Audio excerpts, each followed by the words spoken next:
Yes. Anybody has come for the first time?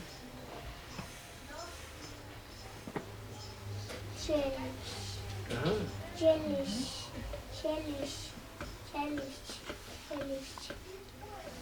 Okay, so then if there's no more questions, no more comments. Any question? Mm-hmm. You know everything already. No. I have one question. Yes. What should be the level of tolerance one should have? Be it anything. Well, depends. No, we should be very tolerant, but if there are offenses against devotees or against Krishna, we should not be tolerant.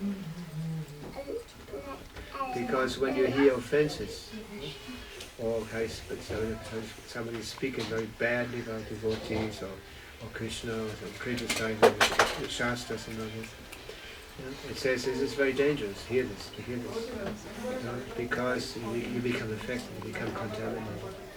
That's why it says when this happens, there's different ways of how to act in this position. Arguing against it, if you have good arguments against it. If you don't have good arguments, you better leave the place.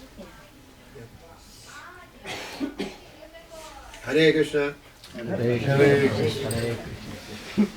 Jai Maharaj ki Jai. What do you think? Yeah. Especially when somebody is not so well versed and he doesn't have good arguments against it, defeating this. Better to leave. Ciao. Yeah.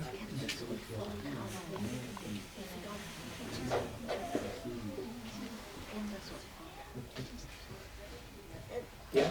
Mataji has a question. Here. If she's asking if can the soul fall down again if it already reaches Vaikuntha Dham? Well, Prabhupada used to say that when we progress in spiritual life, we go back home. That means we have been there. How can you return home if you haven't been there? That means we have our free choice. The free choice is part of our identity.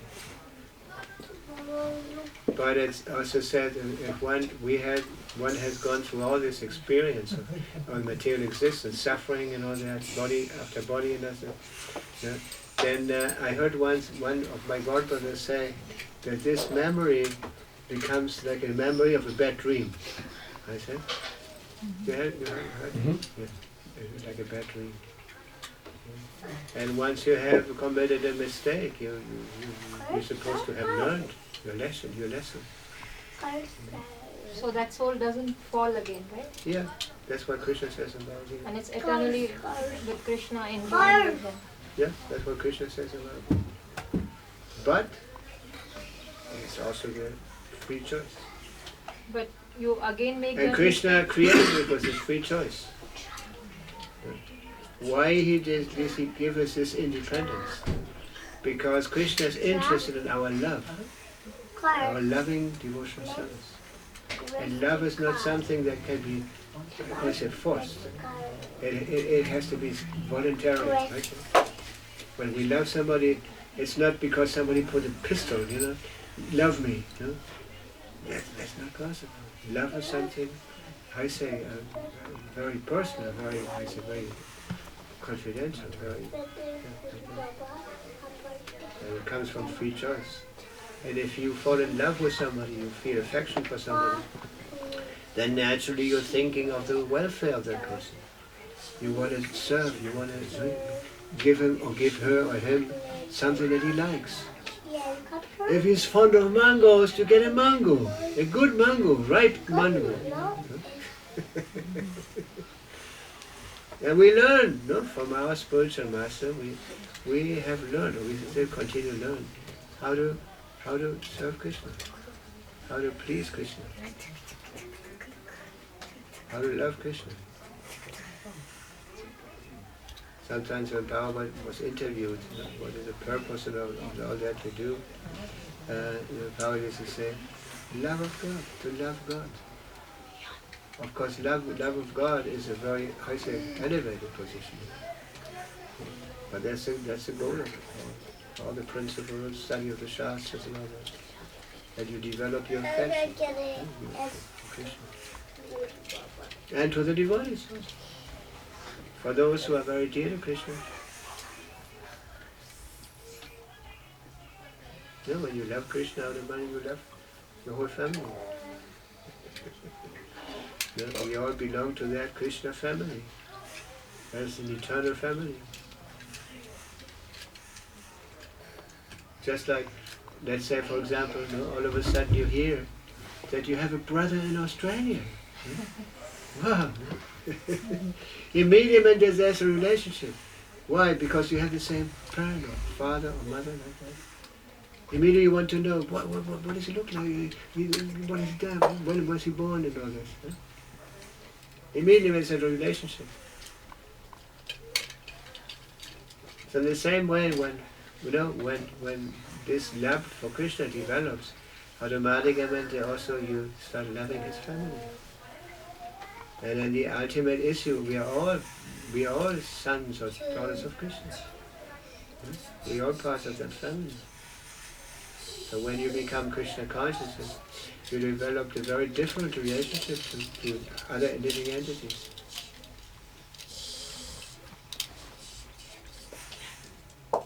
You want to say something? No. Oh, I thought you had. No. Yeah, this is Very the good. result of Krishna consciousness.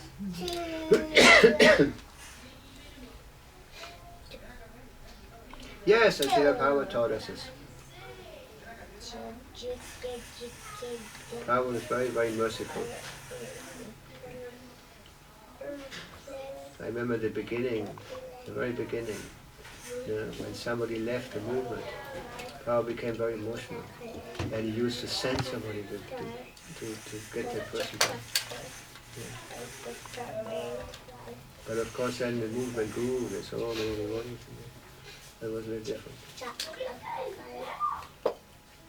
There was also a boy who came to Prabhupada, and he gave him a gift, a gold ring. I said, gold ring? Gold ring. And then he left. And Prabhupada, I heard Prabhupada continued using this ring, to keep him engaged in Krishna service.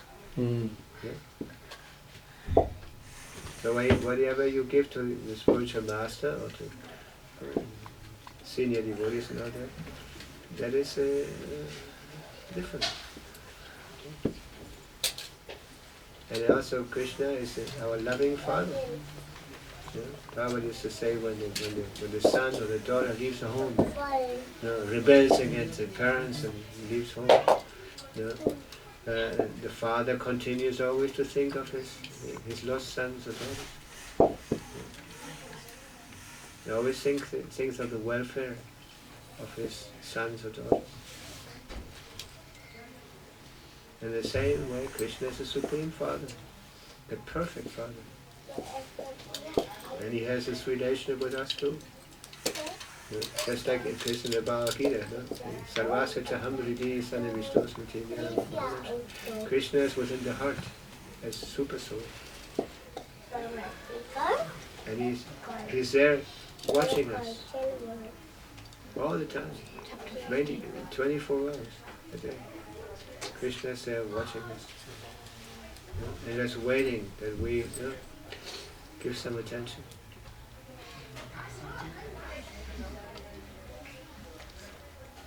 And he's patiently waiting and completely neutral.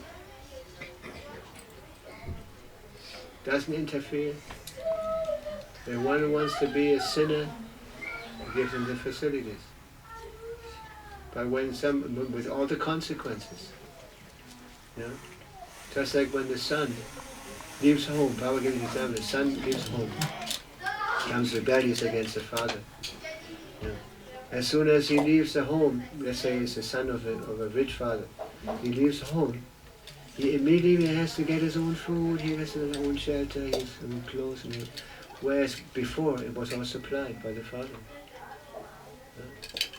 And this is actually the struggle for survival, I say that we experience. In the Bhagavad Gita, Krishna says that if somebody is completely surrendered to him, he gives them everything they need. There's a nice example. There was Arjunacharya. No? You know the story of Arjunacharya? No? Well, anyway. So Arjunacharya, he was a Brahmin, a saintly person who was writing commentary on Bhagavad Gita, like Prabhupada. And then once he came to the verse, where Krishna says that I give him everything that he needs if he's completely surrendered, completely absorbed in my devotional service. And then Arjunacharya thought, what? Krishna is the Supreme Personality of Godhead. He doesn't have to supply directly. He can send a servant or make arrangements so he gets what he needs. So he crossed out the word Bahami and he put the word Karomi. That means not that I give him, but I make the arrangements so he gets it, something like that. And so he crossed the word. He said, look, this is true. Krishna doesn't have to do that personally. And then he went out. I just heard Prabhupada mention this example, and Prabhupada said, then he dedicated to sacrifice. The Brahmins would sacrifice. And then after a while, at home, he was outside of home, so then at his home, 2 young boys appeared. And they were, heavily loaded. The Prabhupada says like they have a stick like that and 2 loads on each end, and each end they have a load. So they came, these little boys, they came with heavy loads. And the wife couldn't figure out who's sending you. They brought fruits and vegetables and all these things, grains. And then one of the boys said, your husband forced us to bring this. And no, my husband doesn't force anybody. He's a Brahmin. He's very soft-spoken and all that. And one of them showed them the shoulder. And there was a Scratch. wound. There was a wound there. Because he said that he beat me even on the shoulder. And then the wife said, well, okay, sit down here and we wait and see when he comes back. So we ask him what's going on. And so they sat down, and she went back with her work at home like that. And after a while, Arjunacharya came back home. And then Prabhupada mentioned something interesting. He said his wife was eating.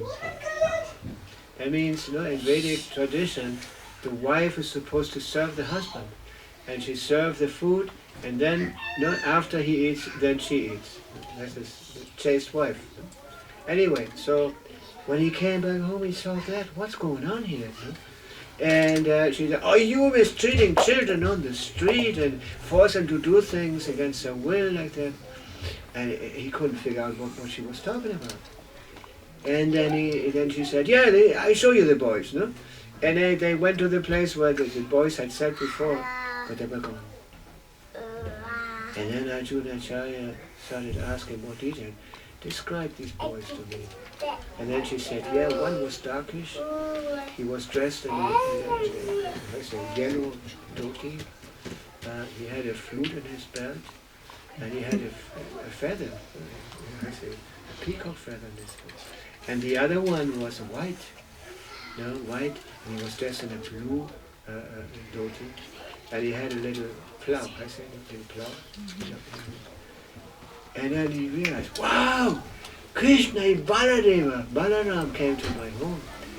And when he heard that one had a wound, and wow, he became aware that actually, it says that Bhagavad Gita is not different from Krishna.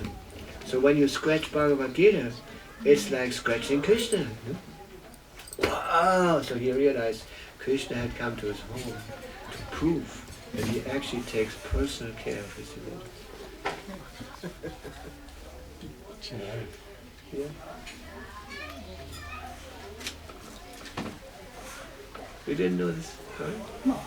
Later on, I recollected after you told the story. Sorry? Prabhupada has said this in a short story, right? Yeah. Yeah, I recollected later. Very interesting. Prabhupada mentioned it on different occasions. Yeah? For example, on one occasion, Prabhupada said he went to, ask for dakshin. I say, from door to door, like the Brahmins, they normally maintain themselves when they need things. They're allowed to ask for, what's it? Charity. Dakshin, yeah, dakshin. Bhiksha. Yeah, because given to a Brahmana is actually very auspicious. Yeah. Yeah. Purifying, because the Brahmins or the devotees are supposed to be devotees. They're always occupied in devotional service, and when you help them, it's good for you. You're actually helping Krishna. Okay. Thank you.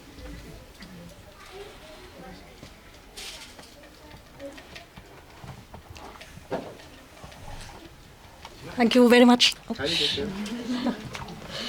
Thank you very much, Maharaj, for your Thank you enlightening very class. much for maintaining this these meetings. No, thank you. Having your home transformed into a holy place, place of pilgrimage. It's all your blessings of Guru and Krishna. Hare Krishna. Thank you. His Holiness Bhakti Bhusana Swami Maharaj ki Jai.